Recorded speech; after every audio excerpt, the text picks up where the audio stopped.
Hi అండి, అందరికీ నమస్కారం. Welcome to my channel. మా ఇంట్లో శనివారం ఎలా మొదలవుతుందో ఈరోజు మీకు చూపిస్తాను. ఈరోజు చేయాల్సిన పనులు కూడా చాలానే ఉన్నాయి. మరి ఆలస్యం ఎందుకు, వీడియోకి వెళ్ళిపోదామా. ముందుగా ఇంటి ముందు క్లీన్ చేసేసి నీళ్లు చల్లి చిన్న ముగ్గు అయితే వేసేసాను. ఉదయం ముగ్గు వేస్తే ఇంటికి ఒక అందం వచ్చినట్టు అనిపిస్తుంది కదా. సరే, ఇప్పుడు మనం కిచెన్లోకి వచ్చేసాం కదా. కానీ ఇక్కడ ఈ సీన్ చూడండి. నిన్న రాత్రి అందరూ బాగా పని చేసి అలసిపోయి ఇక్కడ ఆగిపోయినట్టున్నారు. ఈ పాత్రలు అన్నీ కూడా ముందు నన్నే క్లీన్ చేయండి అని ఒక్కో పాత్ర ఒక్కో స్టైల్ అయితే నా వంకైతే చూస్తున్నాయి. సరే, ఈ రోజు మీ అందరి పని కూడా పూర్తి చేసేస్తాను. ముందుగా ఇవన్నీ కూడా ఒక సైడ్ కి అయితే సర్దేస్తాను. తర్వాత కౌంటర్ మొత్తం కూడా శుభ్రం చేసి కూడా సరిపోతుంది. ఇంతకు ముందు కిచెన్ లోకి రాకముందే ముందుగా మొత్తం కూడా కసు అంతా క్లీన్ చేసేసి తర్వాత బండలు కూడా తుడిచి శుభ్రం అయితే చేసేసాను. ఉదయాన్నే ఇల్లు క్లీన్ గా ఉంటే రోజంతా పని చేయడానికి కూడా చాలా ఉత్సాహంగా ఉంటుంది కదా. అలాగే ఈ రోజు శనివారం కదా, అందుకే ఉదయం నుంచే పనులన్నీ కూడా వరుసగా ఉన్నాయి. ముందుగా ఇంటి ముందు శుభ్రం చేసేసి ముగ్గైతే వేసేసాను. ఆ తర్వాత ఇల్లంతా క్లీన్ చేసి స్నానం కూడా చేసేసాను. ఈ రోజు పూజ కూడా చేయాలి కాబట్టి కొంచెం త్వరగా అన్ని పనులు కూడా పూర్తి చేయాలని అనుకున్నాను. ఈ లోపే మా పిల్లలు కూడా స్నానం చేసి స్కూల్కి రెడీ అయితే అయిపోయారు. కానీ నా పని మాత్రం ఇంకా పూర్తి అవ్వలేదు. వంట కూడా చేయాలి, పూజకు కావాల్సినవన్నీ కూడా రెడీ చేయాలి. ఇంతలో కిచెన్లోకి వచ్చి చూస్తే అయ్యో, నిన్నటి నుంచి ఉన్న సామాన్లన్నీ అలాగే నన్ను ఎదురు చూస్తున్నాయి కదా. సరే, ముందు వీటన్నింటినీ ఒక సైడ్కి సర్దేసి కిచెన్ మొత్తం క్లీన్ చేసేద్దాం అనుకున్నాను. కిచెన్ నీట్గా ఉంటేనే కదా నాకు వంట చేయాలన్న, పూజ చేయాలన్న మనసుకి చాలా హాయిగా ఉంటుంది. మరి టైం కూడా ఎక్కువ లేదు కాబట్టి ఈరోజు కాస్త స్పీడ్గా పని పూర్తి చేద్దాం అనుకున్నా. కానీ బాసనలన్నీ మాత్రం వదలడం లేదు. ఇక కిచెన్ క్లీనింగ్ కూడా అయిపోయింది. అంటే తడిపడితోటి స్టవ్ కూడా నీట్గా తుడిచేసాను. ఇక్కడ వరకు అయిపోయింది. ఇంకా మిగతా సామ్రాజ్యం అలాగే ఉంది. ఎందుకంటే ఇక్కడ వరకు క్లీన్ చేసుకొని అన్నం ఒక సైడ్ అలాగే పప్పు ఒక సైడ్ పెట్టేసి మిగతా వర్క్ స్టార్ట్ చేసుకోవచ్చు అన్న ఉద్దేశంతో ముందుగానే ఇక్కడ వరకు అయితే క్లీన్గా పెట్టేశాను. ముందుగా బియ్యం అయితే నానబెట్టాను. నేను అన్నం వండే ముందు బియ్యాన్ని కనీసం ఒక 15 నిమిషాల ముందు నానబెడతాను అనమాట. ఇలా ఒక 15 నిమిషాలు కానీ 10 మినిట్స్ కానీ అలా ముందు నానబెట్టుకుంటే అన్నం బాగా తొందరగా ఉడుకుతుంది అన్న ఉద్దేశం అనమాట. మా అత్తగారు చెప్తూ ఉంటారు. వారు చెప్పిన విధంగా నేను పాటిస్తూ ఉంటా కొన్ని అలవాట్లు అయితే కనుక. ఆ తర్వాత నానిన తర్వాత 2 సార్లు అయితే కడిగి గ్యాస్ మీద అయితే పెట్టేస్తాను. ఇది నేను చాలా సంవత్సరాలుగా పాటిస్తున్న అలవాటు. అయితే ఎవరి ఇంట్లో వాళ్ళకి అలవాట్లు ఉంటాయి కదా కొన్ని. నాకు అలాగా ఒక 15 మినిట్స్ 10 మినిట్స్ ముందు నానబెట్టే అలవాటు ఉంది. ఇక ఈ రోజు మన ఇంట్లో అయితే గోంగూర పప్పు అయితే చేయాలనుకున్నాను. ఇది నా ఆర్డర్ కాదు, మా ఆయన ఆర్డర్ అనమాట. గోంగూర పప్పు అంటే మా ఇంట్లో అందరికీ చాలా ఇష్టం. కానీ గోంగూరను మాత్రం ఎప్పుడు కూడా మనం పప్పు చేసే ముందైతే వాటర్లోకి వేయకూడదంట. ఒక రోజు ముందు ఈ గోంగూర పప్పు చేసేటప్పుడు నేను ఒక చిన్న టిప్ ఫాలో అవుతాను. చాలా మంది కూడా గోంగూర తీసుకొచ్చేసి వాటర్లోకి వేసేసి తర్వాత మళ్ళీ పప్పులోకి వేస్తూ ఉంటారు కదా. ఆ అలవాటు నాకు లేదనమాట. ఎలా చేస్తానంటే చూడండి. గోంగూరను ఎప్పుడు కూడా మనం తీసుకొస్తాం కదా, తీసుకొచ్చిన వెంటనే తుంచేయాలన్నమాట. ఒక రోజు ముందే ఆకులన్నీ కూడా తుంచేసుకుంటాను. ఇలా తుంచుకున్న తర్వాత ఏదైనా గిన్నెలో వాటర్ తీసుకొని ఒకసారి కానీ 2 టైమ్స్ గాను 2 సార్లు కడుక్కుంటే బాగుంటుంది. అంటే ఇసుక ఏమైనా డస్ట్ ఉంటుంది కదా, అది వెళ్ళిపోతుంది అనమాట. తర్వాత మన దగ్గర జల్లెడ కానీ ఏదైనా హోలు బొక్కలు ఉన్న గిన్నె తీసుకొని ఇలాగ గోంగూర మొత్తం కూడా వాటిలోకి రివర్స్ చేసుకోవాలి. ఇప్పుడు దాంట్లో ఉన్న నీటి మొత్తం కూడా కిందకి ప్లేట్ ఉంది కదా, ఆ ప్లేట్లకి వెళ్ళిపోతుంది. లేదన్నా కిందైనా పెట్టచ్చు, అది మీ ఇష్టము. ఇలా మొత్తం కూడా తేమంతా వెళ్ళిపోయిన తర్వాత నీళ్ళన్నీ కూడా కారిపోయిన తర్వాత ఇప్పుడు పొడి క్లాత్ ఏదైనా ఉన్నా కానీ అలాగే చాట్ ఏదైనా ఉన్నా కానీ లేదన్నా ప్లేట్ అయినా సరే మీ దగ్గర ఏది ఉంటే కనుక దాని మీద ఇలాగా వెడల్పుగా పరుచుకోవాలి. చూడండి, మొత్తం ఆకులన్నీ కూడా ఇలాగా వెడల్పుగా పరిచి రాత్రంతా అలాగే ఉంచేస్తాను నేనైతే గనక. ఉదయానికి ఆకుల మీద ఉండే తేమంతా పూర్తిగా పోయేసి గోంగూర చాలా ఫ్రెష్గా తయారవుతుంది అనమాట. అప్పుడు ఆ గోంగూరతో పప్పు చేస్తే చాలా రుచిగా ఉంటుంది, బాగుంటుంది కూడా. వండుకోవడం కూడా చాలా ఈజీగా ఉంటుంది. ఈ చిన్న అలవాటు నాకు మా అత్తగారు నేర్పించారు. ఇప్పటికీ నేను అదే కూడా ఫాలో అవుతూ ఉంటాను.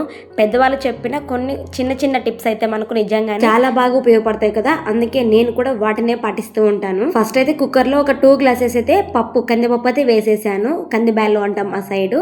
వేసేసి ఒక 2 టైమ్స్ అయితే బాగా కడిగేసాను. ఇలా కడిగిన తర్వాత ఈ వాటర్ ఏవైతే ఉన్నాయో ఆ వాటర్ కూడా నేను పూల చెట్లు ఉంటాయి కదా, మొక్కలకి బయట వేస్తూ ఉంటాను అనమాట. ఎక్కువ ఉన్నప్పుడే వేస్తాను. అలాగే టమోటాలు, పచ్చిమిర్చి, వెల్లుల్లి ఈ 3 అయితే కట్ చేసి పెట్టుకున్నాం కదా, వాటిని కూడా కుక్కర్లోకి వేసేసి ఇప్పుడు మనం ముందు రోజే మనం కట్ చేసి పెట్టుకున్న గోంగూరను కూడా వేసేయాలి. వేసేసిన తర్వాత కొంచెం పసుపు వేయాలి. పసుపు వేసిన తర్వాత కొంచెం ఆయిల్ కూడా వేయాలి. ఆయిల్ వేసిన తర్వాత వాటర్ కూడా ఎక్కువగా వేయకూడదు, దానికి పప్పుకు సరిపడా వేసుకోవాలి. ఒకవేళ పప్పులోకి వాటర్ కనుక ఎక్కువ వేస్తే కనుక మనం అక్కడ వేస్ట్ చేయకుండా పప్పు రమ్మేటప్పుడు తీస్తాం కదా, కొంచెం వాటర్ పక్కకు తీసేసి మళ్ళీ దాన్ని తాలింపు పెట్టేసి కొంచెం ఉప్పు వేసి కాగబెడితే కనుక చాలా టేస్టీగా ఉంటుంది. కానీ ఇక్కడ నేను పప్పుకు సరిపడవే వాటర్ అయితే వేసేసాను. ఇలా వేసేసిన తర్వాత మూత పెట్టేసి ఒకవైపు అన్నము ఒకవైపు పప్పు ఇలా మనకు రెండు కూడా రెడీ అవుతూ ఉంటాయి గ్యాస్ పైన. ఇక వంట అవుతున్నంత సేపు నేను ఖాళీగా కూర్చోవడం అవ్వదు కదా, అప్పటి వరకు ఒకసారి పక్కన పెట్టిన సామాన్లని ఒక్కొక్కటిగా క్లీన్ చేసి వాటి స్థానాల్లో వాటి పెట్టేస్తే మనకు సరిపోతుంది. నిజం చెప్పాలంటే వంట చేస్తున్నప్పుడే కిచెన్ కూడా సరితేస్తే తర్వాత పని కూడా చాలా తగ్గిపోతుంది కదా. లేకపోతే వంట అయిపోయాక మళ్ళీ ఇంత పెద్ద కిచెన్ని చూసి బద్ధకం వచ్చేస్తుంది నాకైతే. అందుకే టైం దొరికినప్పుడల్లా ఒక్కో పని కూడా పూర్తి చేసుకుంటూ వెళ్తాను. ఇక ఇక్కడ ఉన్న సామాన్లన్నీ కూడా సెల్ఫ్లోకి ఎక్కడివి అక్కడ అయితే సర్దేస్తాను. ఇలా ఒక్కో మూల క్లీన్ అవుతూ ఉంటే కొద్దిసేపట్లోనే కిచెన్ మొత్తం ఎంత నీట్గా మారుతుందో చూస్తే చాలా సంతోషంగా ఉంటుంది కదా. నాకు కిచెన్ శుభ్రంగా కనిపిస్తేనే రోజు పని పూర్తయినట్టు అనిపిస్తుంది. మరి అన్నం పప్పు ఉడికేలోపు ఈ పని కూడా పూర్తి చేసేస్తే తర్వాత కిచెన్లోకి వచ్చే ఆలోచన ఉండదు. ఎందుకంటే మనము పని చేయాలి, వర్క్ చేయాలి, కిచెన్ క్లీన్ చేయాలి అన్న ఆలోచన అస్సలు ఉండదు. అటు పప్పు ఇటు అన్నం రెండు కూడా బాగా ఉడికిపోయాయి. ఇక నా తర్వాత పని పిల్లల స్కూల్ క్యారియర్స్ అనమాట రెడీ చేయడము. ఉదయం ఈ టైంలోనే చాలా హడావుడి మొదలవుతుంది. వంట పూర్తి అవ్వాలి, క్యారియర్ కట్టాలి, పిల్లల టైంకి స్కూల్కి వెళ్ళాలి, అన్నీ ఒకేసారి జరుగుతుంటాయి. ఈరోజు కూడా అలాగే జరిగింది. క్యారియర్ కడుతుండగానే స్కూల్ బస్సు వచ్చేసింది. ఒక్క క్షణం అయ్యో ఇంకా పూర్తి అవ్వలేదు అనిపించింది. వెంటనే కాస్త స్పీడ్ పెంచి వంట కూడా పూర్తి చేసేసాను. క్యారియర్స్ కూడా కరెక్ట్ టైంకి అయితే రెడీ అయిపోయాయి. మా చిన్న అబ్బాయి అయితే ఎప్పుడెప్పుడు స్కూల్ బస్సు పోతుందని ఎదురు చూస్తూ ఉంటాడు. స్కూల్కి వెళ్ళడానికి కాదు, స్కూల్ తప్పించుకోవడానికి బస్సు పోతే బాగుంటుంది కదా అని ఎదురు చూస్తూ ఉంటారు అనమాట. ఇక ఇద్దరు అయితే బాయమ్మ అని చెప్పుకుంటూ స్కూల్కి అయితే వెళ్ళిపోయారు. వాళ్ళు అలా నవ్వుతూ వెళ్తుంటే మనసుకు చాలా సంతోషంగా ఉంటుంది కదా. మా ఇంటికి స్కూల్ బస్ కొంచెం దగ్గరలోనే వస్తుంది. అప్పుడప్పుడు నేను తీసుకెళ్తూ ఉంటాను, కానీ టైం లేకపోతే మాత్రం వాళ్ళే వెళ్తూ ఉంటారు. ఇక పిల్లలు స్కూల్ బస్ వెళ్ళిపోయిన తర్వాత ఒక బ్లౌజ్ ఉందనమాట. ఒక రోజు ముందు నైటే స్టిచ్చింగ్ చేసి పెట్టేశాను, అర్జెంట్ బ్లౌజ్ అది. అవి కస్టమర్స్ కి టైంకి ఇవ్వాలి కాబట్టి ముందు వాటిని హెమ్మింగ్ చేసేసి అయితే పూర్తి చేసేసాను. ఇంటి పనులు, స్టిచ్చింగ్ పనులు అన్ని కూడా ఇలా రెండింటిని బ్యాలెన్స్ చేసుకుంటూ వెళ్లాల్సిందే కదా. అందుకే టైం దొరికినప్పుడల్లా ఒక్కో పని పూర్తి చేసుకుంటూ వెళ్తారనమాట. ఇక మా ఆయన అయితే నేను వంట మొదలు పెట్టినప్పటి నుంచే మా ఆయన పూజ కూడా మొదలు పెట్టేశారు. ఇంకా అవ్వలేదనమాట. అలాగే ఈ రోజు క్లీనింగ్ చేసే డ్యూటీ మొత్తం నాదనమాట. కానీ పూజ మాత్రమే ఆయన డ్యూటీ. ఈ రోజు ఒకటే కాదు, ప్రతిరోజు ఇదే పనే. క్లీనింగ్ చేయడం పొద్దున్న లేచి నా డ్యూటీ. పూజ మాత్రం ఆయన కన్ఫర్మ్ గా 6 నుంచి 6:30 లోపు పూజ కంప్లీట్ చేసేస్తారు. ప్రతిరోజు ఉదయం లేవంగానే నేను క్లీనింగ్ చేయాలి, ఆయన పూజ చేయాలి. ఇవి రెండైతే కన్ఫర్మ్ గా జరుగుతూ ఉంటాయి. ఇక పూజ అయితే పూర్తయ్యాక ఇద్దరం కలిసి ఆంజనేయ స్వామి గుడికి అయితే వెళ్ళిపోయాము. ప్రతి శనివారం కూడా గుడికి వెళ్ళడం మా ఇంట్లో ఒక అలవాటు అనమాట. ఎంత వర్క్ ఉన్నా కూడా గుడికి అయితే ఖచ్చితంగా వెళ్ళాలి.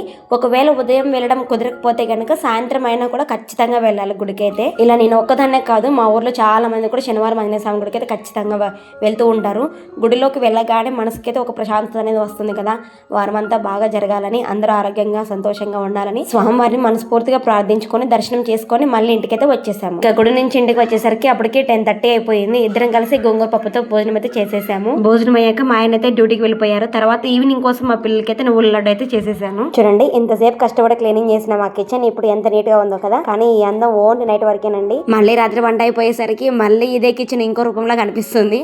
అదంతా ప్రతి ఇంట్లో కామనే కదా. నాకు టీ అంటే చాలా ఇష్టం అసలు. కానీ మా ఆయన టీకి బదులు బ్లాక్ టీ అయితే అలవాటు చేశారు. కానీ నాకు టీ అలవాటు లేదు, ఈ మధ్య బాగా అలవాటు అయింది. ఈ డికాషన్ తాగు, నీకు టీ ఎందుకు అని చెప్పేస్తారు. అంతే, ఇక డికాషన్ తాగితే టీ అలవాటు తప్పుతుంది కదా అని ఆయన ఉద్దేశం. వీడియో నచ్చితే లైక్ చేయండి, సపోర్ట్ చేయండి. ఇంకొక మంచి వ్లాగ్తో మీ ముందుకు వస్తాను. స్టిచ్చింగ్ చేయాలండి. బాయ్.